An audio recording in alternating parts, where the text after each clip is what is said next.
독일 나치의 유대인 학살을 경험했던 네덜란드의 코리 텐붐이라는 여성이 있습니다. 이분은 주는 나의 피난처라는 책으로 유명하신 분인데 이분의 간증 가운데 이런 간증이 있습니다. 1917년 붉은 혁명이 일어난 직후 소련에서는 예배를 드리는 것이 목숨을 건 모험일 만큼 기독교에 대한 국가의 박해가 극심하였습니다.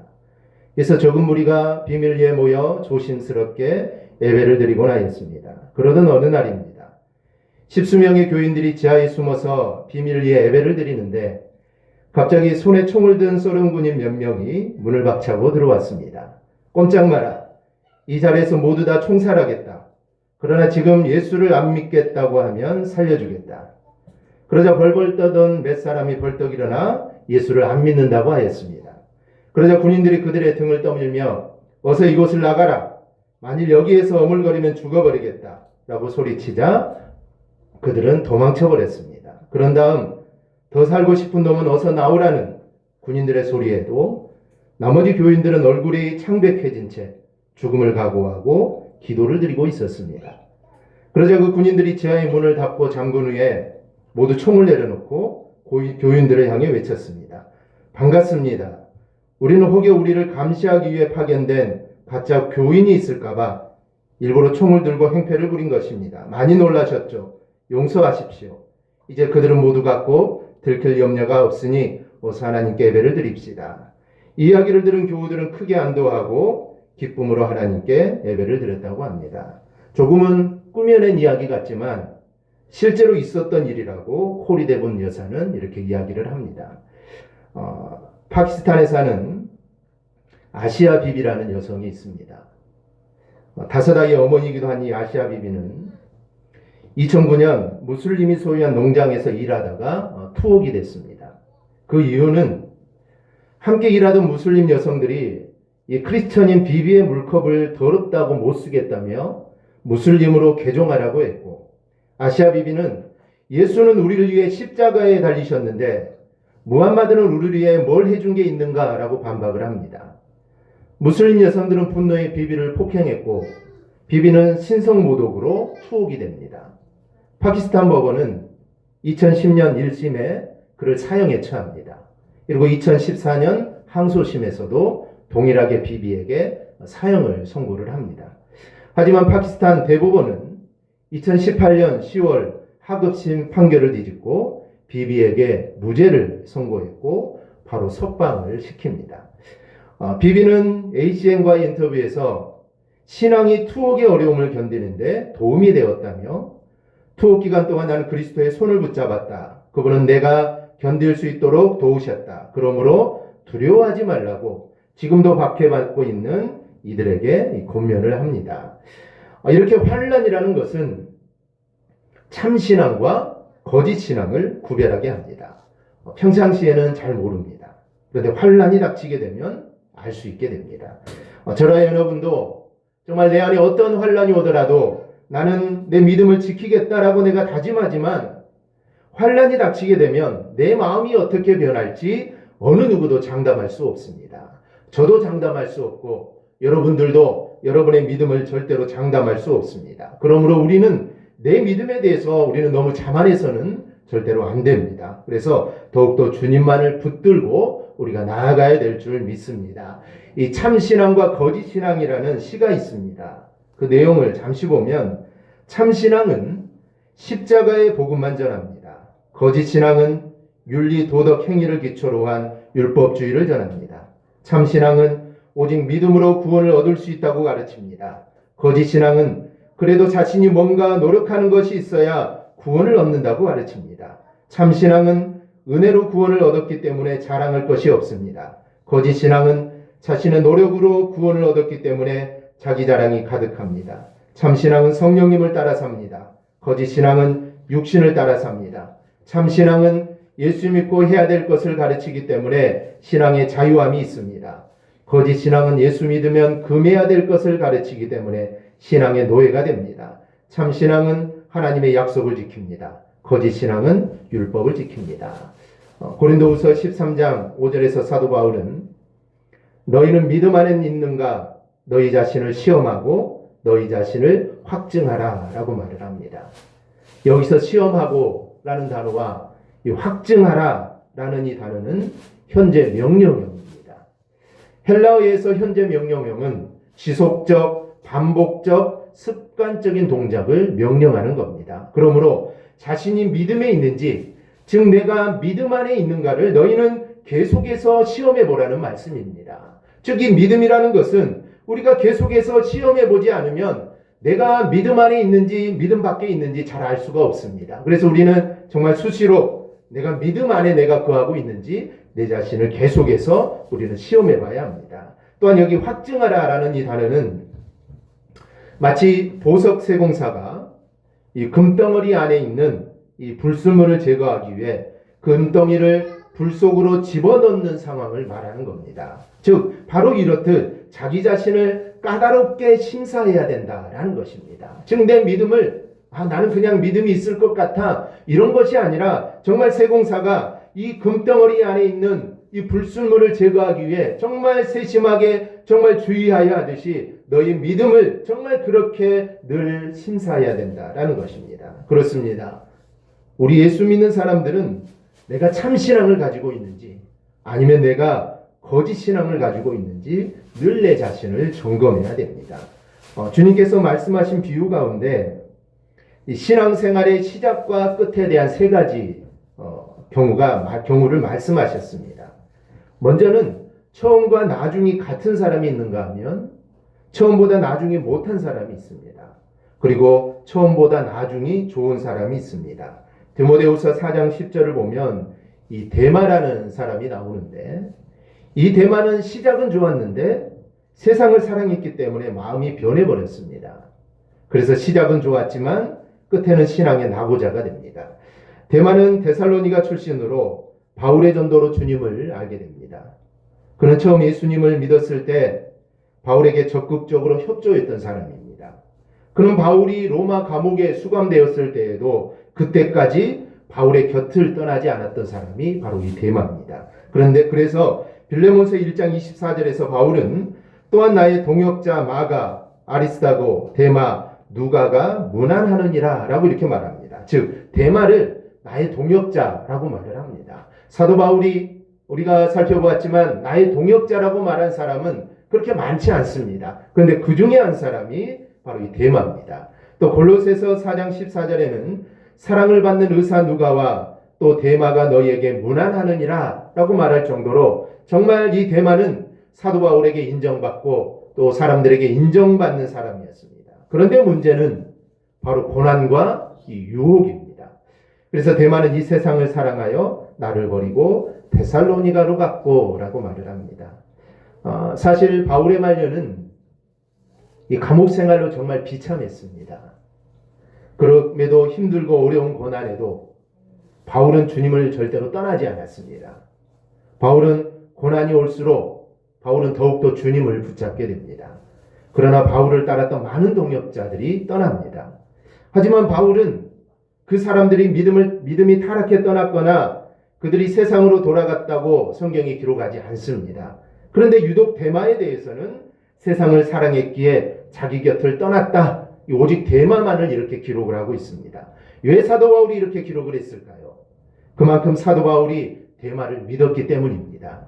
믿었던 사람의 배교가 정말 안타까웠기에 사도 바울은 성경을 통하여 데마를 이렇게 말을 합니다. 그런데 오늘 본문을 보면 데마가 바울의 곁을 떠난 것 이상으로 정말 하나님의 마음을 아프게 한 사람이 있습니다. 바로 그 사람이 이 아브라함입니다. 하나님의 부르심을 받은 아브라함은 이 가나안으로 옵니다. 하나님은 그 아브라함에게 내가 너에게 복을 주겠고 내가 너를 복의 근원이 되겠다고 합니다. 그리고 모든 사람이 너로 인하여 복을 받을 것이라고 말씀을 합니다. 그래서 아브라함은 이 말씀을 믿었습니다. 그리고 하나님 앞에 감사의 단을 쌓습니다. 그런데 10절을 보니 이렇게 말합니다. 그 땅에 기근이 들었으므로 아브라함이 애굽에 거류하려고 그리로 내려갔으니 이는 그 땅에 기근이 심하였음이로라. 이 가나안의 흉년이 듭니다. 그러자 아브라함이 가나안을 떠나 애굽으로 내려갑니다. 아브라함이 가나안까지 오는 길은 쉬운 길이 아니었습니다. 거리도 멀었거니와 아브라함은 가나안이 어딘지도 모르고 왔다라고 히브리서는 기록을 합니다. 그러나 아브라함은 그 멀고 험한 길을 하나님을 믿고 가나안까지 오게 됩니다. 바로 이것이 믿음의 특징입니다. 믿음은 모험을 가능하게 합니다. 적어도 불신자들의 입장에서 보면은 그것은 틀림없이 무모한 도전으로 보일 겁니다. 어떻게 목적지도 모르고 갈 수 있느냐? 네가 가는 곳이 어디인지도 모르고 너는 어떻게 하나님의 말 한마디 믿고 너는 갈 수 있느냐라고 말할 겁니다. 지금도 마찬가지죠. 지금 코로나19의 이 상황도 마찬가지입니다. 믿지 않는 사람들은 이 상황을 도저히 알 수 없습니다. 알 수 없습니다. 그런데 이 믿음이라는 것은 이러한 모험들을 우리에게 가능케 하는 것이 바로 이 믿음입니다. 아브라함은 단지 하나님께서 명령하시고 약속하셨다는 그 한 가지 이유로 이러한 모험을 감행할 수 있었습니다. 이와 관련하여 칼빈은 이렇게 말합니다. 우리가 멀리 떨어진 미지의 것을 찾기 위해 손안에 가진 것을 버린다는 것은 보통 믿음의 시험이 아니다라고 말을 합니다. 이성적인 계산에만 의존하는 것, 그리고 눈에 보이는 것만을 따라가는 것은 이거는 절대로 믿음이 아닙니다. 보지 못하는 것을 보는 것처럼 믿고 행하는 것이 바로 믿음입니다. 이러한 믿음이 아브라함에게 있었습니다. 그리고 이 믿음을 가지고 아브라함은 가나안까지 간 겁니다. 그런데 그렇게 힘들게 정말 고향을 버리고 그렇게 힘들게 온 약속의 땅인 가나안을 아브라함은 너무나 쉽게 떠나버립니다. 흉년이 왔다고 정말 너무 쉽게 애국으로 내려갑니다. 심지어 애국으로 내려가면서 자기 부인을 동생이라고 속이기까지 합니다. 그러나 하나님은 아브라함을 결코 놓지 않았습니다. 이것이 오늘 말씀의 핵심입니다. 즉 아브라함이 하나님의 약속하신 가나안 땅을 쉽게 떠났지만 그래도 하나님은 절대로 아브라함을 놓지 않고 붙잡아 주셨다는 것입니다. 그럼 이런 아브라함을 하나님은 어떻게 하셨을까요? 첫째는 하나님은 가나안을 떠난 아브라함을 찾아 애굽까지 오셨습니다. 하나님은 안 계신 곳이 없고 못 가실 곳이 없는 분입니다. 그래서 무소부재하신 분이다. 하나님은 이렇게 우리가 표현을 합니다. 그러니 하나님이 애굽까지 오셨다는 표현은 이거는 맞는 표현이 아닙니다. 하나님은 애굽뿐만 아니라 어디라도 나타나실 수 있고 어디라도 계시는 분이 바로 우리 하나님이십니다. 그러나 아브라함의 입장에서 보면 아브라함이 생각할 때는 하나님이 애굽까지 오신 겁니다. 즉 오늘 우리가 예배를 드리지만 하나님은 이곳에 계십니다. 그런데 우리 입장에서 보면은 하나님이 나를 오늘 예배를 드리는 우리에게 오늘 이곳에 오신 것으로 우리는 이해를 합니다. 그러나 하나님은 이곳에만 계신 것이 아니죠. 하나님은 이 한 곳에만 계신 분이 아닙니다. 지금 예배드리는 모든 그 초소에 우리 하나님은 함께 하십니다. 그러면 하나님이 왜 애굽까지 오셨을까요? 그 이유는 아브라함 때문에 아브라함을 찾아오신 것입니다. 17절입니다. 여호와께서 아브라함의 아내 사레의 일로 바로와 그 집에 큰 재앙을 내리신지라. 애굽 왕 바로가 사라를 데려가자 하나님이 바로의 집에 큰 재앙을 내리시게 됩니다. 아브라함은 하나님의 큰 은혜를 입은 사람입니다.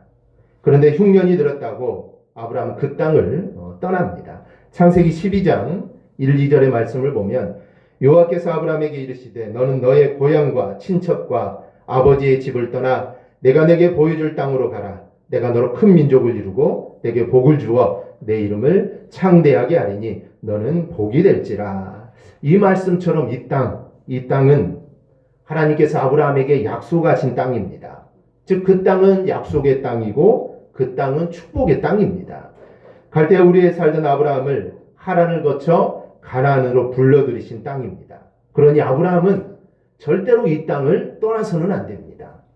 정말 힘들고 정말 어렵더라도 정말 버텨야 합니다. 그러나 아브라함은 그 땅을 너무나 쉽게 떠나버립니다. 하지만 하나님은 그 아브라함을 찾아 애굽까지 오신 겁니다. 마치 주님께서 부활하시는 것을 보고도 고기를 잡으러 간 제자들을 찾아 갈릴리로 오신 것처럼 또 엠마오로 내려가던 두 제자를 찾아오신 것처럼 하나님도 애굽까지 아브라함을 찾아오십니다. 중요한 것은 하나님이 아브라함을 찾아오신 것처럼 하나님도 나를 찾아오신다는 겁니다. 때로 사람들은 요나처럼 아마 하나님은 여기까지는 안 오시겠지라고 생각을 합니다. 아마 여기는 안 계시겠지. 사람들이 이렇게 생각을 합니다. 그러나 하나님이 안 계신 곳이 없고 하나님이 못 오실 곳도 없습니다. 이처럼 어디든지 찾아오시는 이유는 바로 우리를 지키시고 우리를 인도하시고 우리를 복주시기 위함임을 우리가 믿으시기를 바랍니다. 창세기 28장 15절을 보면 형과 아버지를 속이고 밧단 아람으로 도망가는 야곱에게 하나님이 이렇게 말씀하십니다. 내가 너와 함께 있어 내가 어디로 가든지 너를 지키며 너를 이끌어 이 땅으로 돌아오게 할지라. 내가 내게 허락한 것을 다 이루기까지 너를 떠나지 아니하리라 하신지라. 이처럼 하나님은 야곱이 정말 결절 많은 사람임에도 불구하고 한 번 맺은 언약을 결코 변개치 않으시고 끝까지 지키고 보호해 주시기로 약속해 주셨던 것입니다. 야곱을 향한 이런 하나님의 약속은 이후로 약속의 땅을 목전에 둔 모압 평원의 이스라엘 백성에게 또 요단강을 건너가 가나안 땅을 정복해야 될 막중한 사명을 받은 여호수아에게 그리고 신약에서 예수님의 제자들에게 그리고 오늘날 그리스도의 재림을 사모하는 우리 모든 성도들에게도 동일하게 주어지는 약속입니다. 즉 하나님은 내가 어디로 가든지 반드시 나와 함께 하실 것입니다. 내가 가정에 있을 때 아니면 내가 직장에 아니면 학교에 아니면 정말 내가 혼자라고 느낄 때도 주님은 나와 함께 하십니다. 그리고 나를 절대로 떠나지 않을 것입니다. 우리가 이 하나님을 믿음으로 신뢰하며 우리가 나아가기를 바랍니다. 오늘 애굽으로 내려간 아브라함을 찾아 애굽까지 내려가신 하나님은 지금도 나를 찾아오십니다. 그리고 내가 어디 있든지 어디서 무엇을 하든지 찾아오십니다. 이렇게 찾아오신 이유는 잘못한 것을 책망하기 위함이 아닙니다. 왜 그리로 갔냐? 내가 가지 말라고 했는데 너 왜 애굽으로 내려갔냐? 라고 묻기 위함이 아닙니다. 하나님이 찾아오신 이유는 나를 지키고 인도하시고 나를 보호하기 위함입니다. 그리고 나에게 복을 주시기 위함입니다. 그러니 우리는 주님을 붙잡고 의지하고 우리는 믿고 살아가야 합니다. 외면한다고 외면할 수 있는 것이 아닙니다. 내가 떠난다고 해도 떠날 수 있는 일이 아닙니다. 언제나 나를 찾아오시는 그 주님으로 인해 언제나 주님과 동행하는 삶을 살아가기를 주님의 이름으로 축원합니다. 둘째로 하나님은 애굽에서도 역사하십니다. 아브라함이 애굽으로 내려가니 사람들이 사라의 미모에 주목을 합니다. 아마도 사라의 미모가 엄청났었던 것 같습니다. 본문 15절에 보니 애굽 사람들이 사라의 미모를 보았다고 합니다. 그래서 바로의 고관들도 그를 보고 바로 앞에서 칭찬함으로 그 여인을 바로의 궁으로 이끌어 들인지라. 그리고 그 대가를 지불합니다. 16절입니다. 이에 바로가 그로 말미암아 아브라함을 후대함으로 아브라함이 양과 소와 노비와 암수 나귀와 낙타를 얻었더라. 즉 아내를 팔고 엄청난 대가를 받습니다. 그런데 이 일은 이미 아브라함이 예상한 일입니다. 12절 13절을 보면 애굽 사람이 그대를 볼 때 이르기를 이는 그의 아내라 하여 나는 죽이고 그대는 살리리니 원하건대 그대는 나의 누이라 하라. 그러면 내가 그대로 말미암아 안전하고 내 목숨이 그대로 말미암아 보전되리라 하니라. 아브라함도 부인의 미모를 인정했다는 것이죠. 그래서 미인이니 나를 죽이고 뺏어갈 것 같으니 누이라라고 이렇게 하라는 것이죠. 원래는 누이가 맞습니다. 누이는 맞는데 결혼을 했으니 이제 아내가 되는 것이죠. 아브라함이 애굽으로 내려가면서 걱정한 일이 그대로 일어난 겁니다. 그래서 아브라함은 아내를 빼앗깁니다. 그런데 이 일은 아브라함이 그렇게 될 줄 이미 알고 있는 일입니다. 이때 아내를 빼앗긴 아브라함의 반응 어땠을까요? 성경에는 나와 있지 않습니다. 어떤 반응을 보였을지 알 수 없지만 이 일을 예상했던 아브라함의 태도를 볼 때 아마 아브라함은 포기했을 겁니다. 왕이 데려갔으니 어떻게 데려올 수 있겠습니까? 그래서 포기를 합니다. 할 수 없다, 어쩔 수 없다라고 생각을 했을 겁니다. 그러나 아브라함이 포기하고 가만히 있어도 가만히 있을 수 없고 절대로 포기할 수 없는 분이 계셨으니 바로 그분이 하나님이십니다. 그래서 그 일로 인해 바로와 그 집에 재앙을 내리십니다. 그러면 하나님께서 왜 이렇게 하셨을까요? 그 이유는 당신의 약속을 이루기 위해서입니다. 창세기 15장 4절에 그 약속이 구체적으로 나옵니다. 여호와의 말씀이 그에게 임하여 이르시되 그 사람이 내 상속자가 아니라 내 몸에서 날 자가 내 상속자가 되리라 하시고, 이 말씀 내 몸에서 날 자가 내 상속자가 되리라, 이 말씀은 아브라함과 사라의 몸을 통해 낳은 아들이 믿음과 축복의 상속자가 된다라는 것입니다. 그런데 그 믿음의 후손을 낳을 사라가 왕에게 빼앗겨 버린 것입니다. 아브라함은 생각도 못하고 잊고 있었습니다. 그런데 하나님은 이 일을 잊지 않고 있었습니다. 믿음과 축복의 상속자를 낳을 사라를 하나님은 되찾아 오셔야만 했습니다. 그래서 바로와 그 집에 재앙을 내립니다. 그리고 사라를 돌려보내도록 하나님이 역사하셨던 겁니다. 이렇게 하나님은 아브라함에게 하신 이 약속을 지키기 위해서 아브라함도 모르게 일을 하십니다. 그런데 하나님은 지금도 나에게 그렇게 하신다는 사실을 우리는 잊어서는 안 됩니다. 주님은 지금도 나를 위해 구원의 길을 준비하시고 또 기도의 응답을 준비하시고 축복을 준비하고 계십니다. 요한복음 5장 20절에서 이렇게 말씀합니다. 아버지께서 아들을 사랑하사 자기가 행하시는 것을 다 아들에게 보이시고 또 그보다 더 큰 일을 보이사 너희로 놀랍게 여기게 하시리라. 여기 보면 그보다 더 큰 일을 보이사 너희로 놀랍게 여기게 하시리라는 말씀이 있습니다. 그렇다면 하나님이 행하신 일들 중에 가장 크고 놀라운 일이 무엇일까요? 천지를 창조하시고 홍해바다를 가르고 하늘의 해를 뒤로 물러가게 하는 일, 또 죽은 자들을 살리는 일 등 이루 말할 수 없을 만큼 정말 신기한 일들이 정말 많습니다. 그런데 이보다 더 놀라운 일이 있습니다. 그것은 독생자 아들을 십자가에 못 박으시는 일입니다. 죄인을 살리기 위해 아들을 사람으로 보내시고 이 세상 모든 죄를 지고 십자가에 오르게 하신 일은 이거는 마귀도 상상하지 못한 일입니다. 정말 마귀도 상상하지 못한 일입니다. 그리고 또 천사들도 정말 놀라는 일이 되고 말았습니다. 그런데 이러한 일을 행하신 이유가 바로 나를 위해서입니다. 즉 나의 구원을 위해서 하나밖에 없는 독생자를 죽음으로 몰아넣으신 겁니다. 그러니 우리가 할 일은 무엇이겠습니까? 우리는 주님을 붙잡아야 됩니다. 그리고 주님을 의지해야 합니다. 그러면 주님은 나와 늘 함께 하실 것입니다. 그리고 나를 통해 역사하실 그 주님을 바라보며 우리가 담대하게 우리가 나아갈 수 있기를 바랍니다. 세 번째로 하나님은 다시 아브라함을 가나안으로 돌아가게 하셨습니다. 바로는 하나님이 재앙을 내리자 자신이 데려온 이 사라에게 문제가 있음을 알고 즉시 사라를 돌려보냅니다. 이제 이런 일을 겪은 아브라함 다음 행동이 무엇일까요? 아브라함이 어떤 행동을 했을까요?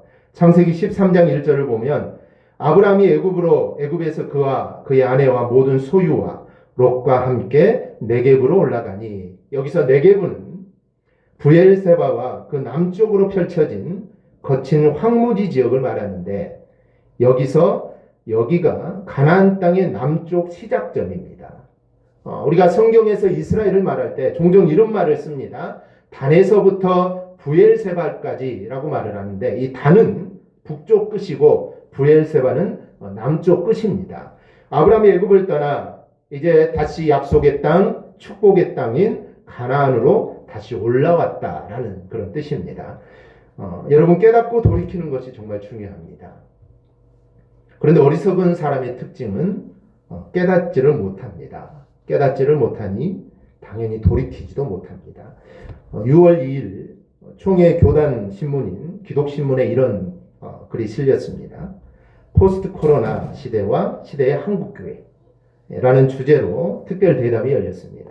그 내용을 잠시 보면 서울 산정현교회 김관선 목사는 하나님은 우리에게 항상 깨어 있으라고 했고 성령과 진리 안에서 예배하라고 했는데 코로나19가 방송을 통해 지속적으로 노출되다 보니 그리스도인들도 두려움에 사로잡혀 있다라고 합니다. 그리고 코로나19 사태보다 더 어려운 시대도 있었지만 죽음을 두려워하지 않은 유일한 집단이 바로 교회였고 역사적으로 전염병이 올 때 교회는 어떤 고난도 하나님의 사랑으로 넉넉히 이기는 믿음으로 세상을 변화시켰다라고 말하면서 이 점을 잊지 말아야 한다라고 말합니다. 그리고 교인들조차 말씀을 되새기지 않고 하루 종일 코로나19 관련 얘기만 하는 것을 보고 교회가 교인들을 제대로 가르쳤는지 목회자와 신학자는 역할을 잘했는지 반성하고 각성해야 한다라고 말합니다. 또 지금 교회가 핵심적으로 전해야 할 메시지는 성전의 회복, 예배의 회복이다라고 하면서 지금까지 한국교회는 제자훈련, 경배와 찬양, 성령 강조 등 여러 프로그램을 해왔지만 정작 핵심을 놓쳤다. 그로 인해 코로나19로 다가온 게 예배의 쇼크다. 교회가 예배를 목적 삼지 않고 프로그램과 교제에 집중했다. 하나님께서 코로나19로 현장 예배를 사라지게 한 것은 우리에게 예배에 집중한 적 있느냐고 묻는 메시지다라고 말을 합니다. 그러면서 무엇보다 현장 목회자는 굉장한 사명감을 갖고 복음적 성경적 설교를 준비하여 예배를 예배답게 드려야 할 것이다 라고 조언을 합니다. 하나님께서 코로나19를 통해서 우리에게 전하시고자 하는 말씀이 분명히 있을 겁니다. 우리는 바로 그것을 깨달아야 합니다. 저는 말씀과 예배의 회복이다라고 생각을 합니다. 그래서 예배를 위해 다른 것은 우리가 조금 포기하더라도 정말 예배에 우리가 좀 집중하려고 합니다. 그리고 예배 안에 있는 이 말씀에 집중하려고 합니다. 그러다 보면 소홀해지는 것이 있기 마련입니다. 교제가 소홀해지고 식사, 그 이외에 많은 것들이 있습니다. 또 불편한 것들도 많을 것입니다. 하지만 우리가 예배를 위해 정말 다른 것들은 우리가 조금 내려놓고 우리가 예배와 말씀에 우리가 정말 온전히 집중해야 할 때입니다. 이러한 깨달음이 우리 안에 있기를 바랍니다. 시편 49편 20절은 존귀하나 깨닫지 못하는 사람은 멸망하는 짐승 같도다 라고 말씀합니다. 또 시편 92편 6절은 어리석은 자도 알지 못하며 무지한 자도 이를 깨닫지 못하나이다 라고 말씀합니다. 누가 어리석은 사람입니까? 깨닫지 못하는 자가 어리석은 사람입니다. 돌이키지 못하는 사람입니다. 하나님은 깨닫고 돌이키는 사람을 외면한 적이 없습니다. 깨닫고 우리 하나님은 우리가 깨닫고 돌아오기를 기다리십니다. 그러니 우리가 주님께 돌아서지 못한 것이 있다면 이 시간 우리가 돌이킬 수 있는 은혜가 우리 안에 임하기를 축원합니다. 호세아 선지자의 말처럼 우리가 하나님께로 우리는 돌아가야 합니다. 거기에 은혜가 있고 복이 있고 거기에 참 평안과 즐거움과 행복이 있기 때문입니다. 소대에 잠깐 말씀드렸던 대로 대만은 주님을 바울을 배반합니다. 한때 바울의 인정과 사랑을 받았던 대만은 너무 쉽게 주님을 배반했지만 바울은 자기 안에 거하시는 예수 그리스도를 그렇게 배신할 수 없었습니다. 그러나 대만은 욕심 때문에, 쾌락 때문에, 세상 때문에 주님을 배신합니다. 대만은 주님을 배반하고 그것을 얻으려고 했습니다. 그러나 대마가 얻은 것은 아무것도 없습니다. 그러나 살아있는 신이라고 추앙받던 네로 황제와 초라한 감옥에 바울을 비교해 보았을 때 바울이 네로를 넘어설 거라고 누가 상상이나 했겠습니까? 바울이 전하는 복음이 온 세상에 가득하리라고 생각한 사람은 그 당시에 단 한 명도 없었을 겁니다. 그러나 지금은 그렇게 되었습니다. 그러나 믿음이 우리에게는 신앙이 정말 중요합니다. 우리가 잠시 세상이 좋아 보이고 무신론자가 득세하는 것 같지만 그것은 잠깐일 뿐입니다. 오래가지 않습니다. 결국에는 하나님의 영광이 온 세상에 가득하게 됩니다. 그러니 작은 고난, 우리는 작은 쾌락에 우리가 넘어지지 않기를 바랍니다. 우리가 믿음만 가지고 나간다면 하나님은 어디서든지 우리와 함께 하실 것이며 우리를 도와주실 줄 믿습니다. 그 하나님을 온전히 바라보며 우리가 믿음 생활에 나갈 수 있기를 주님의 이름으로 축원합니다. 말씀을 맺습니다. 오늘 흉년이 들었다고 너무나 쉽게 애국으로 내려간 아브라함이지만 그 아브라함에게 하나님이 어떻게 하셨고 또 어떻게 일하셨고 역사하셨는가를 우리는 보았습니다. 때로 우리도 아브라함처럼 살아갑니다. 우리도 아브라함처럼 살아갑니다. 정말 작은 고난, 작은 어려움이 다가올 때 우리도 정말 하나님을 나 몰라라 하고 우리도 하나님을 떠날 때가 있습니다. 우리도 그렇게 살아갑니다. 그렇게 살아갑니다. 하지만 하나님은 아브라함에게 하셨던 것처럼 반드시 우리에게도 그렇게 하시는 분입니다. 우리가 가는 길에 늘 동행하십니다. 그리고 우리보다 앞서 가십니다. 그리고 약속하신 일을 반드시 이루십니다. 그리고 절대로 우리를 놓지 않으십니다. 우리가 오늘 이 말씀을, 이 사실을 깨닫고 언제나 그 하나님만을 붙잡는 우리 모든 성도들이 되기를 주님의 이름으로 축원합니다. 아멘. 기도하겠습니다.